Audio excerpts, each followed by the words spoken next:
Hi, I'm Diane Hullett, and welcome to the Best Life, Best Death podcast. Today, I'm here with a special guest and a friend, and I'm just delighted to have Rhea Mader joining me. Hi, Rhea. Hi, Diane.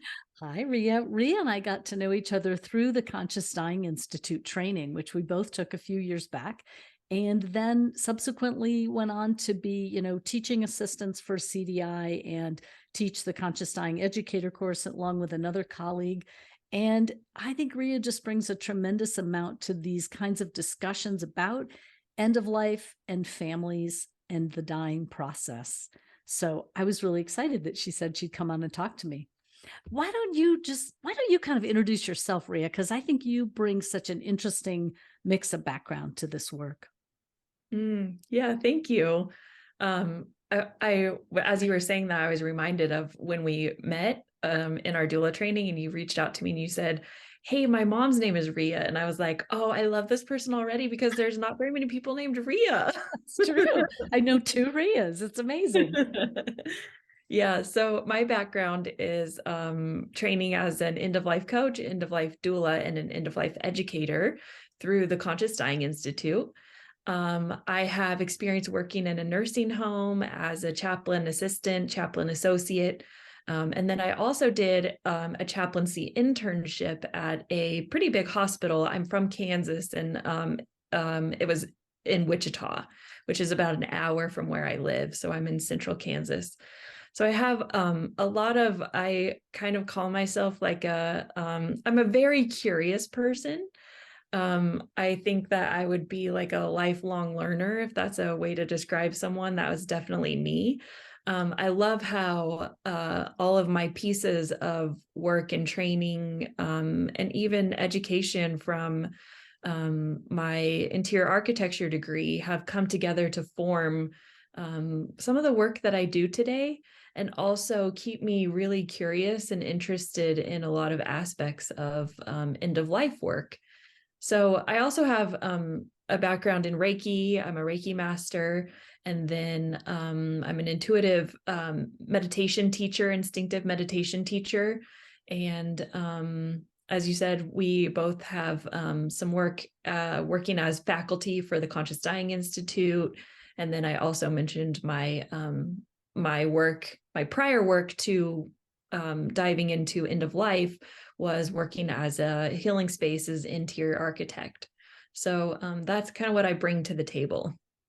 You just bring a huge amount. What kind of, like, that's some about your training, but what do you feel like led you personally into this work? Like, why end of life field? Mm. So I always felt like I was kind of like I felt like I've been an outlier most of my life, right? Like I've always felt like I was kind of like the weird person, which I think sometimes highly sensitive people often feel like that.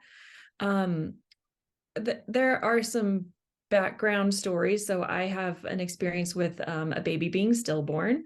And then my grandmother died of this disease called supranuclear palsy. And it was a really long death process, kind of like what you would see in someone with dementia. And when I think back now, and even living through that experience, it was hard to watch her die in that way. And so in my reflecting of how I was as an interior architect in my interior design work, I've always kind of had this real compassionate approach to the work that I do and the way that we design spaces that offer not only like, help in the way we live.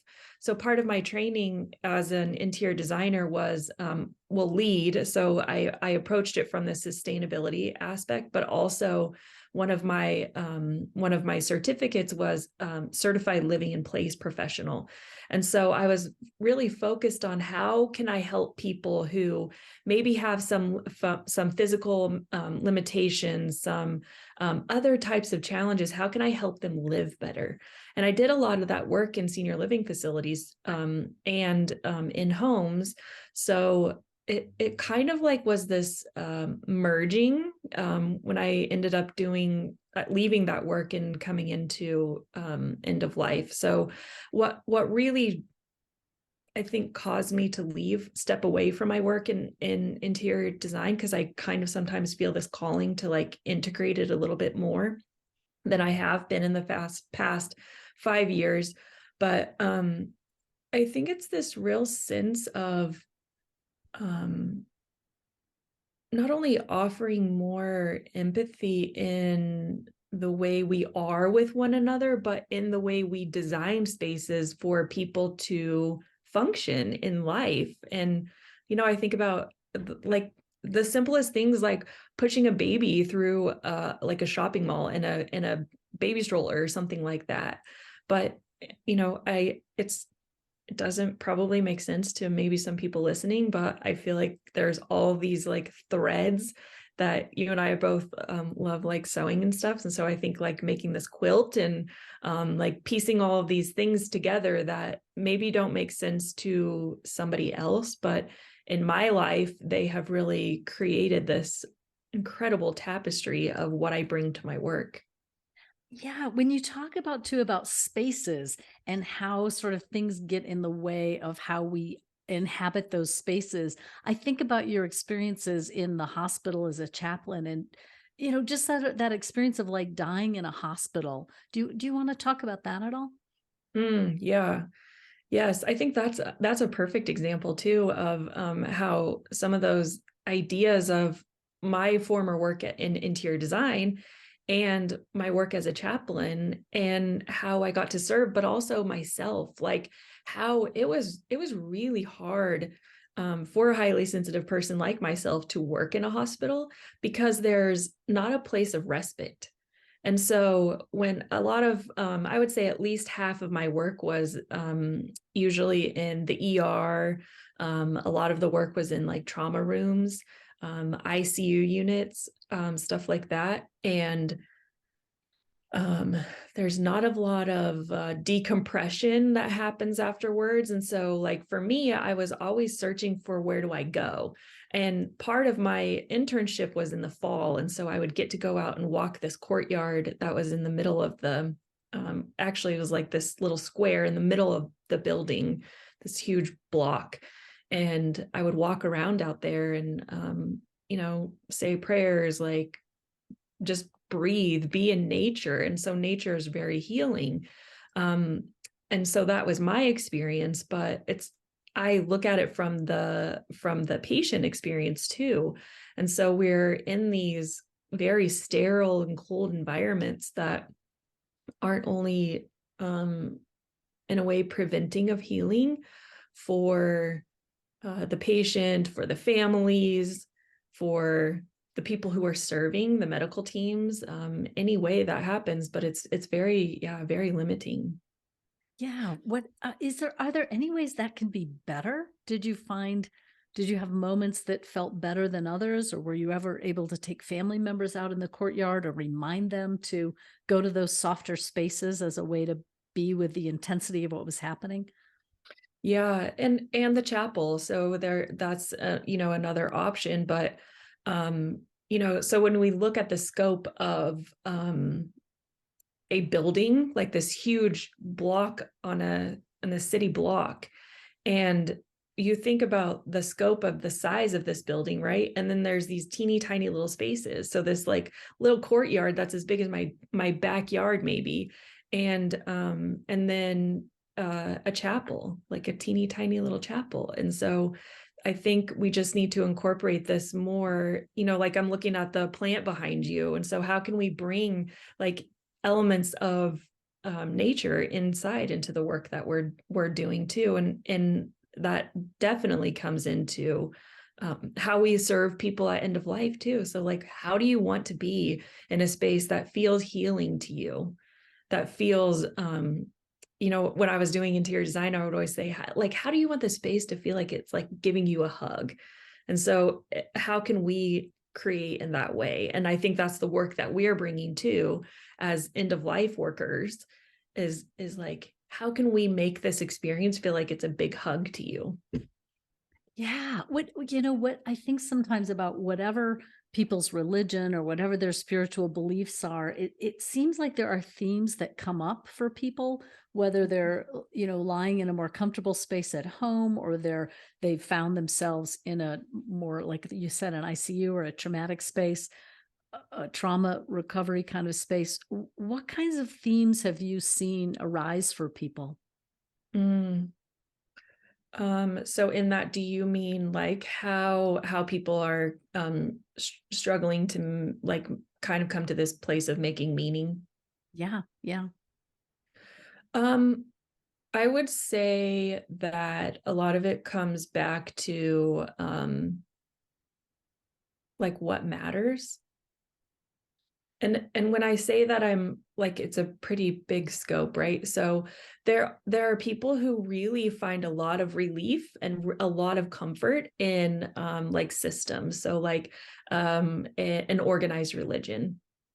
Um and that could bring them a lot of comfort. There people could find a lot of comfort in a connection to nature. Maybe that's their spiritual connection to something bigger. So there's this idea of connecting to something bigger, and I also don't want to overlook the idea that some people come to end of life, and that is their belief that when we die, there's nothing else, and that's fine too. So it's like meeting people wherever they're at. But I really think that it comes back to like did I matter? What meaning came from my life? Um, did I love, and was I loved? Yeah, those are huge questions. Was I loved, and did I love? Yeah. Do you see people wrestle with those? And are they able to articulate that? Is it a conversation people want to have? Yeah. Well, that's what I love so much about like the title of your podcast and your work is like best life, best death.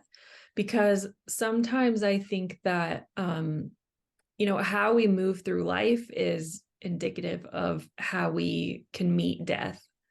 And as we both know, being educators in this, like how we are meeting death along the way. So it's not just like all of a sudden we come to this place of recognizing that we're dying. I mean, we're all dying. But then suddenly being like, okay, now I want to be your friend. Like now death, I want to be your friend. So it's not helpful, to start having those conversations at the very end.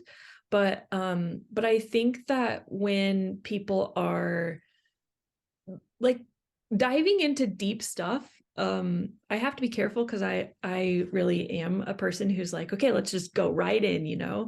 um uh but when you're willing to meet those difficult things throughout life, I think it opens up a different conversation at end of life. So you're more willing and able to have those conversations that are really difficult, not only with someone like us who is serving like as an end of life doula or a chaplain or any kind of support at end of life, but with your family. Like a lot of people are having these conversations with me that, and I'm sure you've heard the same thing of like, I don't want to burden my children, or I don't want to be a burden to someone else. Like it hurts me so much to think like people think that, because I think that we all want to help one another. And so how can we come to these places of meeting each other and asking those questions like, did I matter? Do I matter? Did I love? Was I loved? That when we're meeting those throughout life, then we can meet them at death a lot, with a lot more ease too. Oh, that is so, I love that because I mean, I think you're saying like, sure, have the conversation at the end if you haven't had it yet, but you're also saying, look how this kind of internal questioning and external conversation can enrich what you're doing now. Absolutely. And I think that's too where the work that we're doing as end of life and kind of like I kind of like to think that we as end of life, this end of life community that is really rising up. Oh, and it has been, but it's really kind of like coming up now. Like, I think that we're just asking people to like take this thing and like spin it on its head. And how can we look at this differently in this like almost like a real radical way of saying like, yeah, we're going to meet this at the end, right? But what does it look like now? And how can we change these systems, and be part of a change that is going to make this different in the way we live our life, but also in the way we die. So we're having these conversations the whole entire time, not just at death. I was struck the other day by talking to a hospice volunteer, and he said, the thing about like hospice volunteer work or doula work, he said, the thing is that people don't actually need us to die. They are going to die. They're in the dying process or at a terminal diagnosis. And yet there's such an enhancement that experience might be, possibly with the help of an outside role, possibly just with a cracking open of your own heart, right? And a willingness to kind of say the thing that you're afraid to say, possibly. Because I think of these big questions: was I loved and did I love? And I think, well, how do you know? Yeah. Um, I love that what you just said. It makes me think too about how, you know, I think for gosh, what do I want to say? Like that idea of job security. So like we want everybody to need us, right? But we want to create these environments in this like cultural way of being that I know how to serve my family. Like you know how to serve your family. My cousins people know how to serve their people. Like so that we are making this real change. But I will add this little piece. So sometimes like I might go to a therapist to help me navigate some things that I'm not able to recognize for myself. And I think that sometimes what we bring as doulas to this work is the objective, like we're able to come in with some different objective, like a non-judgmental aspect that helps some people navigate in a different way and have a conversation that they might not have because they don't quite feel comfortable enough with someone else. So I was actually meeting, I have met recently with a person, and they've lived a pretty hard life and are having some real challenges at meeting death. And it's been difficult. There's a lot of conversation there. And when I first met this person, um, I asked them, so how do you feel about dying? And I firmly believe that I was the only one that had asked this. And she said, I'm ready, but I'm afraid of like, what is this going to look like? And I said, oh, that's a great question. Let's ask your doctor. So they were having a care team meeting that day. And I said, and I think as the medical team seems to like it's easy for us to get into our silos of work and meet some of this stuff like as a checklist. And I said, one of the questions that came up when we were talking earlier was like, what does this process look like? And it was from, I don't want to divulge too much information, but from a perspective of ending some treatments. And it got like the answer that she received was very medicalized in a way that was like, okay, like what we're asking is to be met as a human. So speak human to me, like in a way that we are having a conversation between our hearts, not from your head to my heart, because it's not landing here. And I think that's the work that we do too, is that we walk into these situations and we're able to say the word dying and death when other people are afraid to. Yeah, in that situation, it's almost like you were offering to be a bridge between what the patient had spoke and what the medical team was able to respond with, which was a little too cut and dried, right? Right. And Right. yeah, I think, oh, my heart goes out to all sides of that, right? Yeah. Right. And that's the thing too that I think we need to acknowledge. We had a last night, so I'm teaching the conscious dying coach course and the sacred passage dual course right now, and we had a lovely conversation last night. It was just like so expansive. And we talked a lot about what does it look like? What does death look like in a hospital? Like, what does it look like in some of these systems, like nursing homes and stuff like that? And I'm so lucky that I get to learn from with people from so many different perspectives. So we have all kinds of people that come through the institute in nursing people, doctors, people who have no medical background at all. And so there's this real mixing and merging. And what I loved about the conversation last night was we had someone who came from a nursing background, an intensive nursing background, and they were saying, this is really hard for me, and it brought up a lot of emotion because she's there to serve in the same way. Like, we all come to this with so much compassion and so much empathy, but because of the systems that we work in, we don't always get to function in that way. And so I do want to recognize that I don't think intentional harm is ever meant. Right. Right. I think that's true. I think that's true.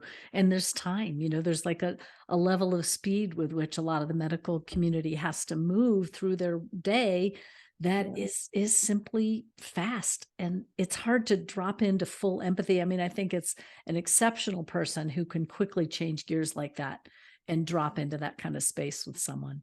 Right. And I recognize that too, as in my work as in my chaplain internship at the hospital, because you're always on call. And so I was getting a page, and then I'm getting a page to go to a different floor, and then I'm getting a page to go back to the ER. And so, that's why I feel really blessed in my work as in my own work, where I have the flexibility to create the spaciousness as a consultant to do the work that I need to do in order to help the person by dropping in. And like I don't have to be somewhere in 5 minutes. And so I'm sorry, I can't, we can't really drop into this conversation. And it is a real hindrance, but at the same time, blessings to all the people who are doing the work that they're doing and Yeah. keep doing it. I'm guessing that another theme that comes up that you've seen is like regret and gratitude, right? I'm guessing those both play a lot in. I feel like gratitude is kind of like we hear a lot about it right now. There's, keep a gratitude journal and this kind of thing. And maybe it gets oversimplified to some degree, and I also find in my own life that gratitude really does play this powerful role. And I wonder if you have thoughts on how that shows up for people. Yeah. Yes. So I think that is, when I think about our work as coaches, as doulas, as in my role as a chaplain, and really being able to drop into these conversations with people, especially at the nursing home, like I loved that because it was a real relational exchange versus sometimes transactional in the hospital. Um, and I don't want to say that like that's my approach, but it's just like part of a system, right? Um, I think that when we get to have these really rich, meaningful conversations with people, and we're asking these questions like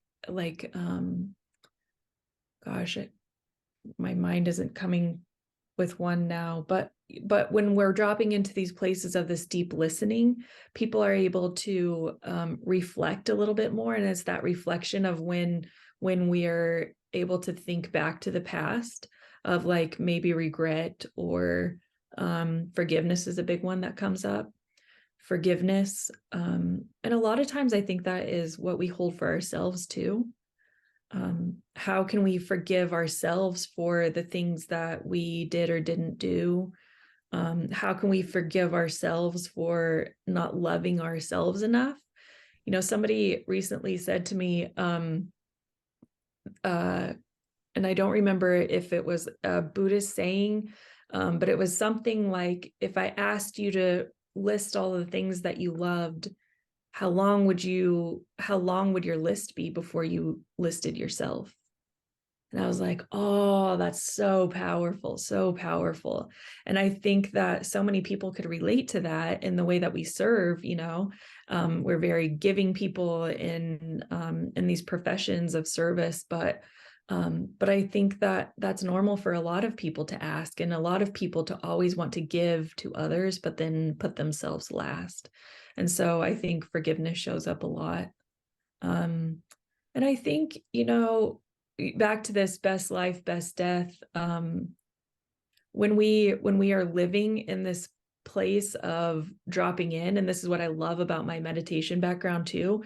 So, and my training was incredible. I trained with Lauren Roche, and he has this way of inviting us to how do you feel in love with life?